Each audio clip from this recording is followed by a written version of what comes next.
गुरुर्देवो महेश्वरः गुरुः साक्षात् परब्रह्म तस्मै श्री गुरुवे नमः। अखण्डमण्डलाकारं व्याप्तं येन चराचरम् तत्पदं दर्शितं येन तस्मै श्री गुरुवे नमः। नीलाम्बुजश्यामलकोमलाङ्गं सीतासमारोपितवामभागम् पाणौ महा सायकचारुचापम्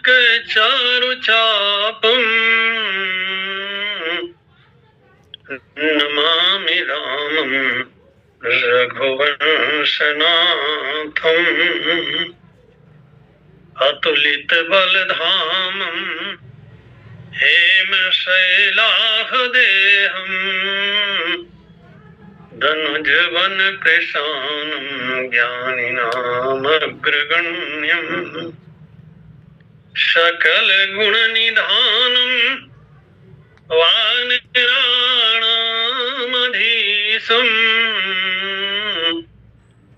रघुपतिप्रियभक्तं वातजातं नमामि। प्रेम से बोलिए भक्तवत्सल भगवान की जय। वृंदावन बिहारी लाल की जय।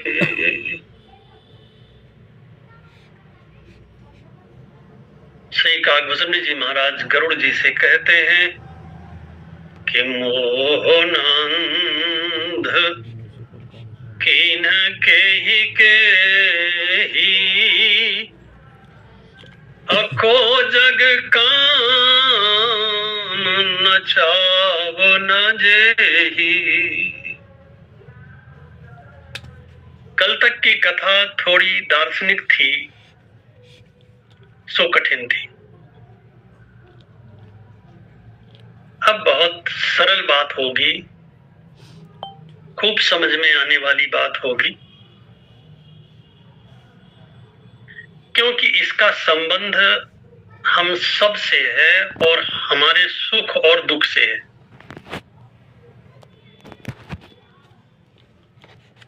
सबसे बड़ा कारण तो अज्ञान ही है, मोह ही है, लेकिन मोह से जिसकी उत्पत्ति होती है, जिसकी सबसे पहली उत्पत्ति होती है, उसका नाम है काम। सब बड़े बड़े संत कहते हैं, स्वयं सूरदास जी महाराज कहते हैं, अब मैं नाच्यो बहुत गोपाल। गोस्वामी जी महाराज कहते हैं, कोजग काम नचाव न जेही। संसार में है कोई ऐसा जिसे काम ने न नचाया हो? सूरदास जी कहते हैं, अब मैं नाच्यो बहुत गोपाल। और तुलसीदास जी महाराज कहते हैं, नाचत ही निस दिवस मर्यो तब ही ते न भयो हरिथिर जब ते जीव नाम धर्यो। सो काम शब्द का अर्थ क्या है? काम शब्द का बड़ा सरल सा अर्थ है हमारे मन में रहने वाली कामना, हमारे मन में रहने वाली इच्छा। देखो, इच्छा चाहे जैसी हो, वो दुख ही बनाती है। इच्छा कभी सुख बनाती ही नहीं है। इसका दूसरा नाम है चाह। परम पूज्य शंकराचार्य जी महाराज एक कहानी सुनाया करते थे। ब्रह्मा जी के घर में एक बेटी ने जन्म लिया। ब्रह्मा जी ने बेटी का नाम रखा आह। धीरे धीरे बड़ी हुई, जवान हुई,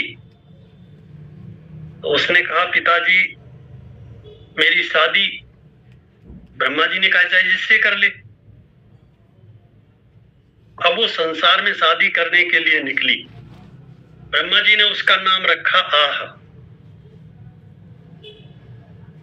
अब आह से कौन शादी करे? घूम फिर के लौट के गई अपने पिताजी के पास, बताया पिताजी कोई मुझे स्वीकार ही नहीं कर रहा है। पिताजी ने कहा बेटी मुझसे थोड़ी एक गलती हो गई, तुझे बिना चुनरी पहनाए मैंने भेज दिया, तू एक चुनरी ओढ़ ले। इस चुनरी में लिखा था चाह, तो वो जो आ था, आ को बदल दिया गया चा में, तो आह बन गई अब चाह। वो जब निकली तो उससे सबने शादी कर ली, सब शादी करने को तैयार।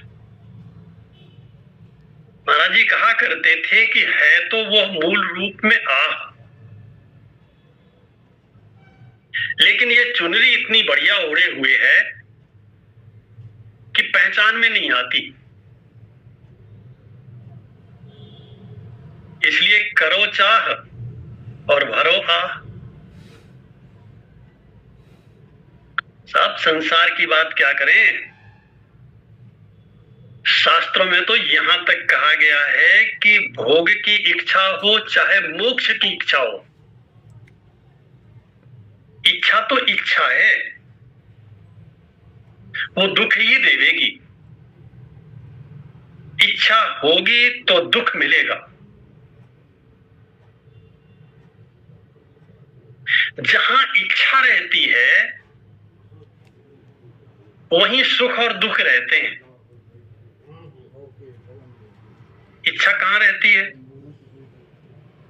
मन में। तो सुख और दुख कहां रहते हैं? मन में।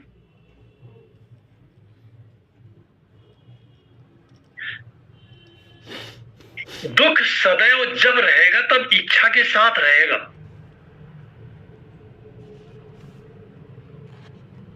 बिना इच्छा के वो रह नहीं सकता।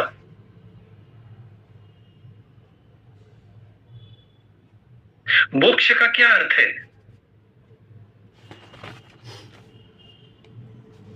जीवन रहते हुए, अब ध्यान से सुनिएगा, जीवन के रहते हुए अगर इच्छाएं समाप्त हो जाएं तो समझो उसी दिन मोक्ष हो गया। और इच्छाओं के रहते हुए अगर जीवन समाप्त हो गया तो मृत्यु हो गई।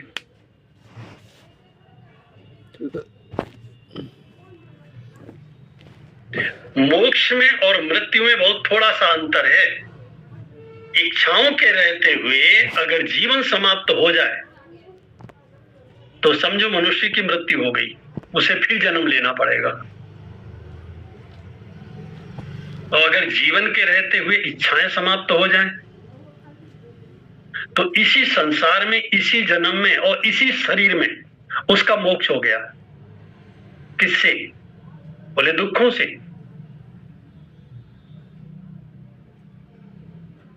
ऐसे व्यक्ति को जीवन मुक्त कहते हैं।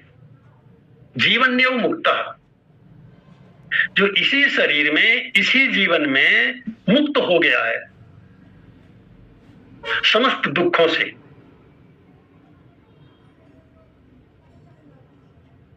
सबसे ज्यादा दुखी कौन? जिसके मन में सबसे ज्यादा इच्छाएं हैं। इच्छा चाहे जिस तरह की हो, जिसके मन में सबसे ज्यादा इच्छाएं हैं वो सबसे ज्यादा दुखी है। अब आप कहोगे साहब इच्छा तो सबके मन में रहती ही है, तो ये बात तो सही है कि इच्छा सबके मन में रहती है। सामान्य रूप से इच्छाओं का रहना हानिकारक नहीं है। लेकिन जैसे ही इच्छा प्रबल हुई, उसने दुख देना शुरू कर दिया।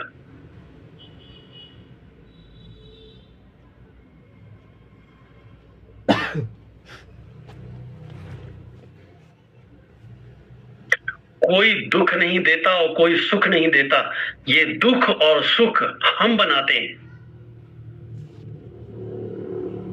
हमारे शास्त्रों में दुख को मारने का और सुख नहीं, शांति और आनंद को बनाने का तरीका बताया गया है।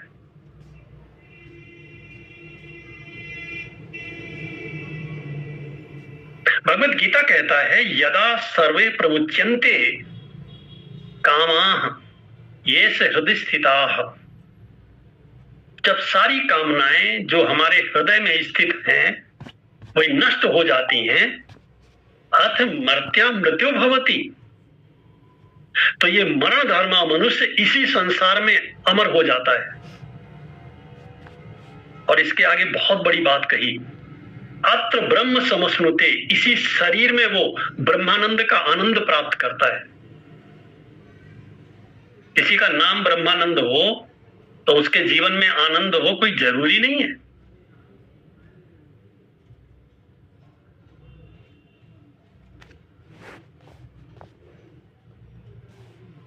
लेकिन जिसके मन से सारी इच्छाएं समाप्त हो गई हैं, जिसके मन से सारी इच्छाएं समाप्त हो गई हैं, वह इसी शरीर में मुक्ति का आनंद प्राप्त करता है। ध्यान रखिएगा, कर्म करने को मना नहीं किया गया है। शरीर से जैसे कर्म करते हैं वैसे ही करते रहें। इच्छा तो मन में रहती है, और कोई भी इच्छा आवे उसे वहीं मार डालो। विचार पूर्वक, विवेक पूर्वक, यही विवेक की आवश्यकता है, यही बुद्धि की आवश्यकता है, यही विचार की आवश्यकता है, और यही शास्त्र के ज्ञान की आवश्यकता है।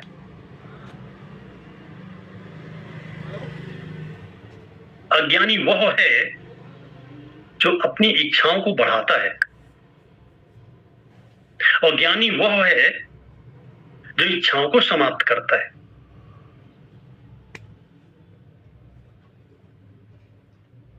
शास्त्र में तो यहां तक कहा गया है कि भुक्ति मुक्ति स्पृहा यावत। अच्छा, भोग की इच्छा, भुक्ति माने भोग की इच्छा, और मुक्ति माने मोक्ष की इच्छा। आप उसे मोक्ष की इच्छा कह लो, चाहे भगवान को पाने की इच्छा कह लो, इच्छा तो इच्छा। इन दोनों इच्छाओं को शास्त्रकार ने पिशाची कहा है, पिशाची।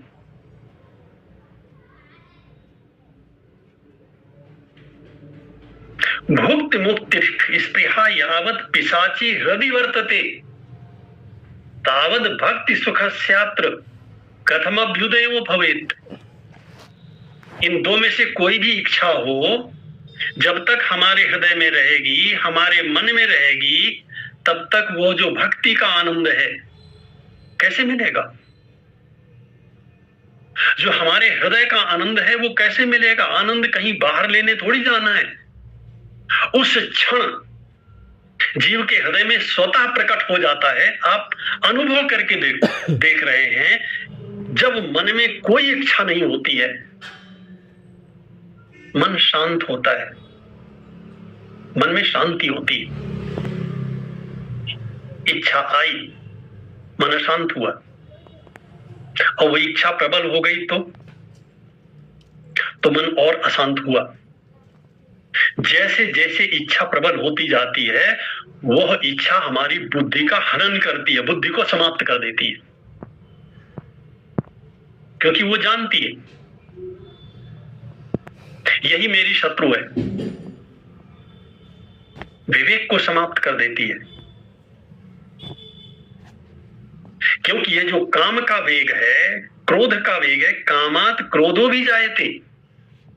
कामना से, इच्छा से ही तो क्रोध जन्म लेता है। कई बार लोग मुझसे पूछते हैं, महाराज मेरे को क्रोध बहुत आता है। हमने कहा आपके मन में इच्छाएं बहुत हैं। तो ऐसा तो नहीं है। हमने कहा आप एक बार का क्रोध बताओ। जब क्रोध आवे तब सोचना कि मुझे क्यों क्रोध आया। इसी बात पर तो क्रोध आता है कि ऐसा क्यों हो गया, या ऐसा क्यों नहीं हो रहा है, जैसा मैं चाहता हूं ऐसा क्यों नहीं हो रहा। इसी बात पे तो क्रोध आता है। जैसा मैंने चाहा था ऐसा क्यों नहीं हुआ, और जिसके द्वारा ऐसा नहीं हुआ उसी पर क्रोध आता है। परशुराम जी के मन में इच्छा थी धनुष न टूटे, अब टूट गया, तो धनुष क्यों टूट गया। अब जिसने धनुष तोड़ा उस पर क्रोध आ रहा है। कामात क्रोधो भी जायते, अगर इच्छा को पूरी कर नहीं हुई इच्छा तो क्रोध आएगा, और कदाचित क्रोध न कर पाए तो एक दूसरी बीमारी आएगी जो इससे भी ज्यादा खतरनाक है, डिप्रेशन बनेगा, हीन भावना बनेगी। परीक्षा के दिनों में तमाम वे विद्यार्थी जिनके मन में प्रबल इच्छा होती है टॉप करने की, पिताजी ने भी कह रखा है, माताजी ने भी कह रखा है, बेटा सबसे अच्छा नंबर लाना है, टॉप करना है। अब ऐसे तमाम लोगों के माता पिता होते हैं जो ऐसा ही बोलते हैं। टॉप तो कोई एक ही करेगा कि सब करेंगे। इसलिए बहुत से विद्यार्थी परीक्षा काल में आत्महत्या कर लेते हैं। ये डिप्रेशन के कारण होता है। क्रोध के दो परिणाम होते हैं, हर इच्छा के दो परिणाम होते हैं। इच्छा पूरी न हुई तो क्रोध होता है, और पूरी हो गई तो कई इच्छाएं जन्म लेती हैं। एक इच्छा कई इच्छाओं को जन्म देती है। हविषा कृष्ण वर्त में वो भूय एवाभिवर्तते, जैसे यज्ञ में जितनी आहुतियां डालोगे घी की, जलती हुई अग्नि में जितनी आहुतियां घी की डालोगे वो अग्नि बुझेगी नहीं और बढ़ेगी। गोस्वामी जी कहते हैं बुझे कि काम अग्नि तुलसी, कहूं विषय भोग बहु घीते। विषयों की प्राप्ति होती जाए, भोगों की प्राप्ति होती जाए, इच्छाएं पूरी होती जाएं, तो क्या हमारी इच्छाएं समाप्त हो जाएंगी और बढ़ जाएंगी।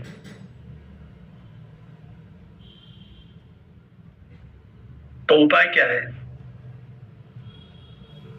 उपाय है विवेक पूर्वक, बुद्धि पूर्वक। देखिए संसार की हर वस्तु या तो हमें पूर्व जन्म के कर्म के फल के रूप में मिलती है, संसार की प्रत्येक वस्तु या तो हमें पूर्व जन्म के कर्म के फल के रूप में मिलती है, या इस जन्म में कर्म करने से मिलती है। तो कर्म करने को कौन मना कर रहा है? जो कर्तव्य कर्म है उसे करते रहना चाहिए। उसे करते रहने से शरीर स्वस्थ रहता है। हमारा कोई शास्त्र अकर्मण्यता का समर्थन नहीं करता।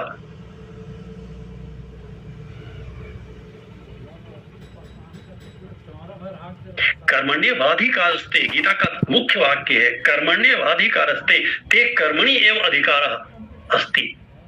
तेरा कर्म में ही अधिकार है, तो अपना कर्म करिए, क्योंकि हर वस्तु कर्म करने से मिलती है या भाग्य से मिलती है। भाग्य माने पूर्व जन्म का कर्म, इच्छा करने से नहीं मिलती। इच्छा करने से दुख मिलता है, क्रोध आता है, डिप्रेशन आता है। और एक बात और बताऊं, इच्छा के समाप्त होते ही सारे दुख एक साथ समाप्त हो जाते हैं। ये एक है साधे सब सधे वाली बात है। केवल एक अभ्यास कर लेना चाहिए।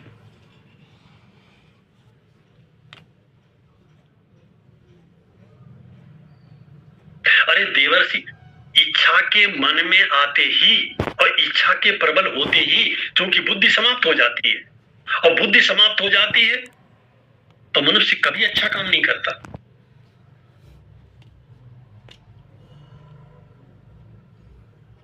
नारद जी तो देवर्षि थे, उनके मन में एक इच्छा आई, मेरा ब्याह हो जाए। अब क्या हुआ? अभी तक बड़े आनंद में थे, बड़ी शांति थी जीवन में, और अब क्या हुआ? गोस्वामी जी महाराज लिखते हैं कि जप तप कछु न होए ते ही काला, हे विधि मिले कवनी विधि बाला, हे विधि मिले कवनी विधि बाला। एक इच्छा आई उनके मन में और कितना अशांत हो गए। अब जब तक कुछ नहीं हो रहा है, और दिमाग कितना खराब हो गया, भगवान को ही श्राप दे बैठे। जिन भगवान का पूजन करते थे, जिनका ध्यान करते थे, जिनके नाम का जप करते थे, उन भगवान को ही उल्टा सीधा बोल गए। भले भवन अब पायन दीना, अब परम स्वतंत्र है, आपके ऊपर तो कोई है नहीं, अब मेरे पल्ले पड़े हो। पावहुगे फल आपन कीन्हा, और लगे श्राप देने। अपनी औकात भी भूल गए और भगवान को भगवान के रूप में भी समझना भूल गए। एक भी काम अच्छा हुआ नारद जी से?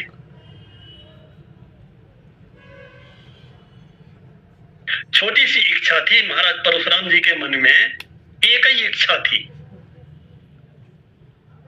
ये धनुष न टूटे। अब टूट गया, टूट गया तो भगवान को लगे उल्टा सीधा बोलने। भरी सभा में जनक को कहते हैं, कहो जड़ जनक धनुष कहीं तोड़ा। रे मूर्ख जनक, बता धनुष किसने तोड़ा? जनक जी मूर्ख हैं। देग दिखावो मूढ़ न तयाजू। रे मूर्ख, जल्दी बता किसने धनुष तोड़ा। नाद ना बतावे तो बोले उलटो मही जहां लगे तब राजू। उस समय श्री परशुराम जी महाराज के ठीक सामने भगवान खड़े थे, और सामने खड़े हुए परमात्मा का दर्शन नहीं कर पाए, नहीं समझ पाए। क्यों? कितने बड़े तपस्वी थे, तपस्या करते करते सीधे महाराज श्री जनक जी की सभा मंडप में आए थे, और यहां जो थोड़ी सी बात हुई राम जी से, उसके बाद सीधे गंधमादन पर्वत पर चले गए तपस्या करने के लिए। भगवान के 24 अवतारों में परशुराम जी महाराज हैं। एक इच्छा छोटी सी कितना दिमाग खराब कर देती। हम आप किस खेत की मूली है? अगर हमारा दिमाग खराब हो जाए, आपका दिमाग खराब हो जाए, किसने खराब किया? मैं फिर कहता हूं, इसका अभ्यास करना है, हमारा अभ्यास नहीं है, बस और कुछ नहीं है। इसलिए जब भी कोई बात सामने आवे, जैसी भगवान की इच्छा,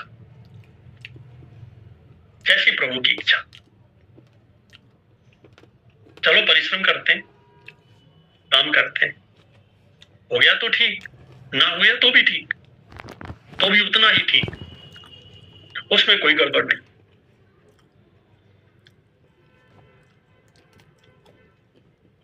इच्छा को हमें महत्व ही नहीं देना है।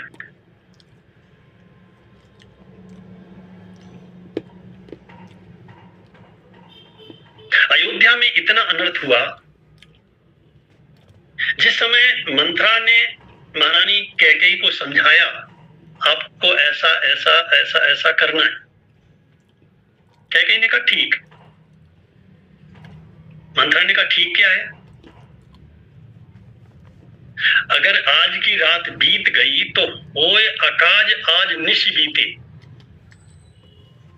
आज की रात्रि बीत गई तो अनर्थ हो जाएगा, महान अनर्थ हो जाएगा। कैकेयी ने कहा ऐसा कौन सा अनर्थ हो जाएगा? बोले कल सुबह तो राम का राज्याभिषेक हो जाएगा, फिर तुम क्या कर लोगी? कैकेयी ने कहा तो क्या करूं? बोले अभी जाकर के बात करो दशरथ जी से। कैकेयी ने कहा मैं क्यों जाऊं, वो खुद शाम को मेरे पास आएंगे।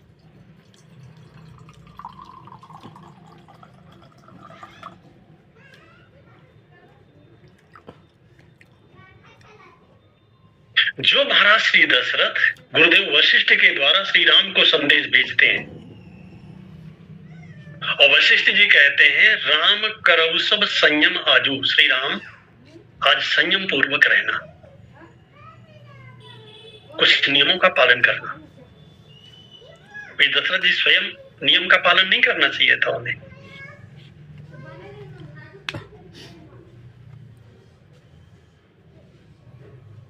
गोस्वामी जी महाराज लिखते हैं सुरपति बसे बाह बल जाके। ये जो देवराज इंद्र है वह महाराज श्री दशरथ के शक्ति के भरोसे, बल के भरोसे अपने सिंहासन पर बैठा हुआ है, क्योंकि देवासुर संग्राम में महाराज श्री दशरथ सहयोग करते हैं देवताओं का।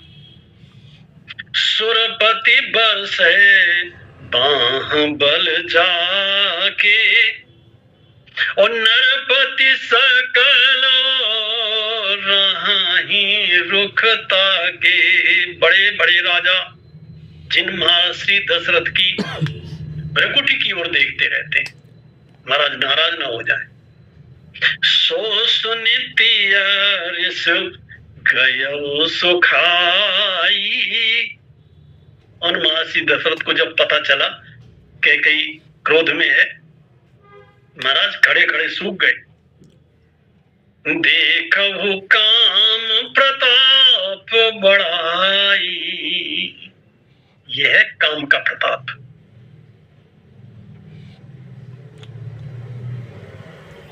यहां काम शब्द का क्या अर्थ है? यहां भी काम शब्द का अर्थ केवल कामना है, केवल इच्छा है। दशरथ जी को ऐसा लगा कहीं कैकेयी श्री राम के राज्याभिषेक में बाधा न उत्पन्न कर दे।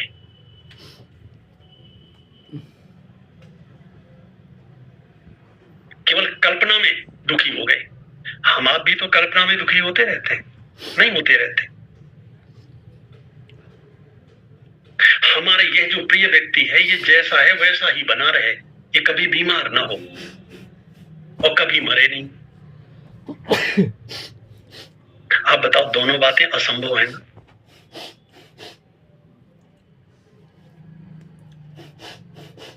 ये मंच केवल सुनाने को के लिए नहीं है, सुनने के लिए भी है। आप बताओ, ये दोनों बातें असंभव है ना? सबसे ज्यादा तो हमें यही बातें दुखी करती, नहीं करती? जिससे हम आप प्रेम करते हैं, क्या चाहते हैं? ये सदैव सुखी रहे और कभी मरे नहीं, कभी बीमार ना हो। कोई हमसे पूछे तुम ऐसा हो सकते हो? तुम खुद अपने को ऐसा कर पाए? और जब भैया अपने को नहीं कर पाए तो दूसरे के बारे में क्यों चिंता करते हो? उसका अपना कर्म है, पिछले जन्म का, इस जन्म का। वो अपने कर्म का फल भोगेगा कि आपकी इच्छा के अनुसार चलेगा? जो असंभव है, जो हो ही नहीं सकता, हम तो वैसी कल्पनाएं करके बैठे हुए हैं। हमें कौन सुखी कर सकता है?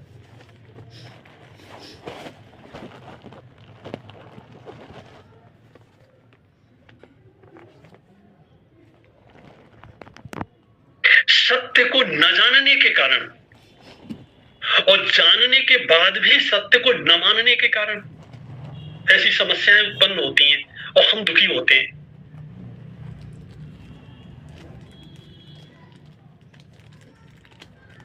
क्या जरूरी था महाराज श्री दशरथ उस रात्रि में कैकेयी के पास जाते? अगर ना जाते तो? अच्छा, गए सो कोई बात नहीं।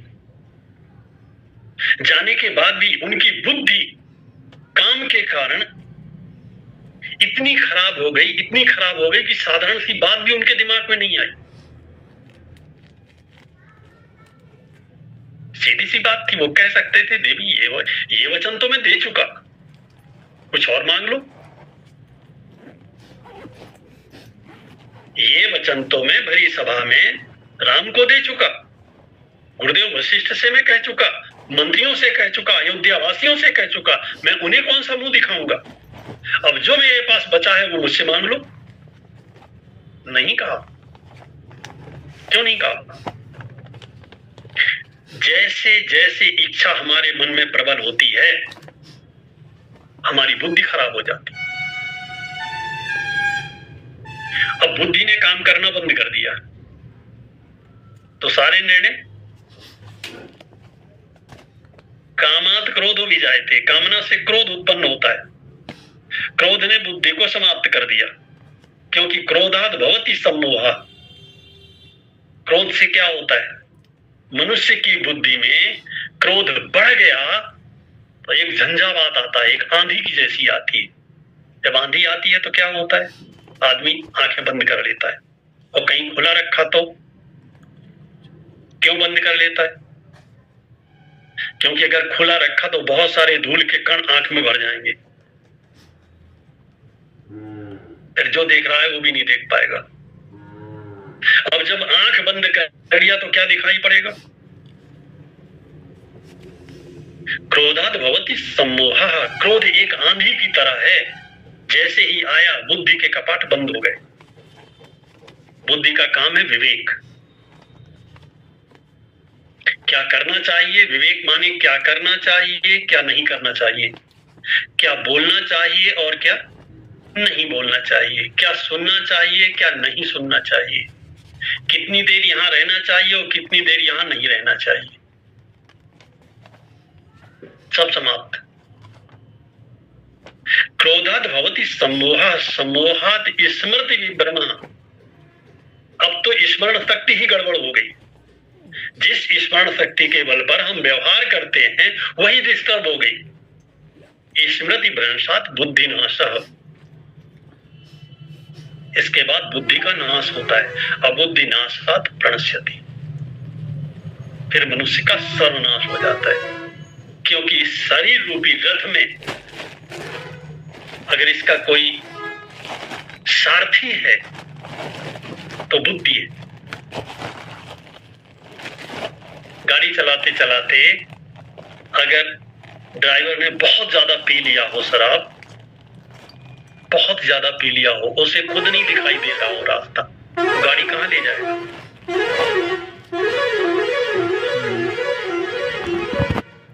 क्योंकि बुद्धिम तो सारथिम विद्धि। उपनिषद में कहा गया है ये बुद्धि कौन है? बोले बुद्धि सारथी है, बुद्धि ड्राइवर है। हम इस बात को जानते नहीं, जानते हैं तो इस पर ध्यान नहीं देते। जिस समय हमारे मन में पहली इच्छा आई थी, अगर हम वहीं उस पर ब्रेक लगा देते,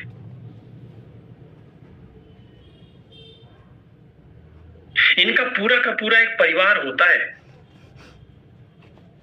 जैसे गुणों का परिवार होता है वैसे ही दोषों का भी परिवार होता है।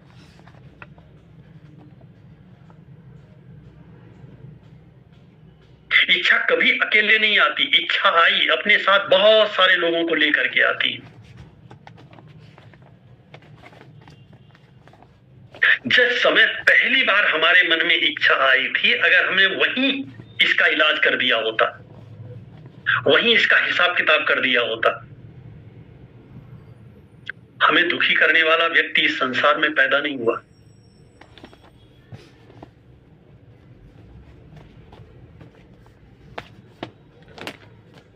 जब गोस्वामी जी कहते हैं राम सच्चिदानंद दिनेशा, तो इसका क्या अर्थ होता है? श्री राम का ज्ञान सदैव जागृत रहता है।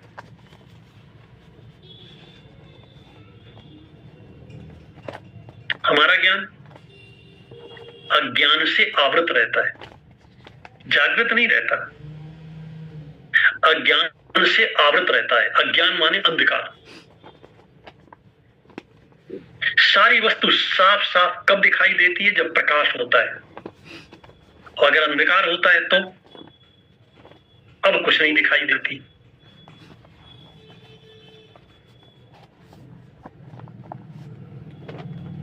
इसलिए गोस्वामी जी महाराज कहते हैं कि को जग काम न चाव न जेही। संसार में ऐसा कौन है काम जिसे ना चाहता हो? एक चौपाई और लिखी गोस्वामी जी, नारी विवश नर सकल गोसाई। बहुत से लोग ऐसे भी हैं, वे कहते हैं साहब मेरे मन में तो कोई इच्छा नहीं है। हमने कहा फिर? अब बोले मेरे मन में इच्छा नहीं है, लेकिन अब पत्नी चाहती है तो उनके लिए गोस्वामी जी ने लिखा, नारी विवश नर सकल गोसाई। उसे बैठा के समझाना चाहिए, यार ये बेकार की इच्छाएं क्यों पाल रही हो? एक मकान है तो रहने के लिए, खाने पीने भर को भोजन है, बस ठीक है, पहनने के लिए कपड़े हैं, और हर बार नई साड़ी पहन करके घर से बाहर निकला जाए, ये तो किसी के बस का नहीं है। कुछ लोगों की बात छोड़ दीजिए। इसीलिए गोस्वामी जी महाराज कहते हैं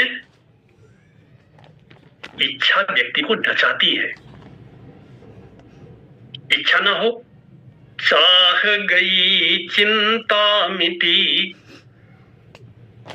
चाह गई चिंता मिटी, मनुआ बेपरवाह। जिनको कछु न चाहिए ते साहन के साह। उस दिन ये नर नारायण बन जाता है जिस दिन इसके मन से सारी इच्छाओं का विनाश हो जाता है। और यह काम खुद करना होगा। इसे करने के लिए कोई हमारे घर नहीं आएगा। प्रेम से बोलिए भक्त वत्सल भगवान की जय। वृंदावन बिहारी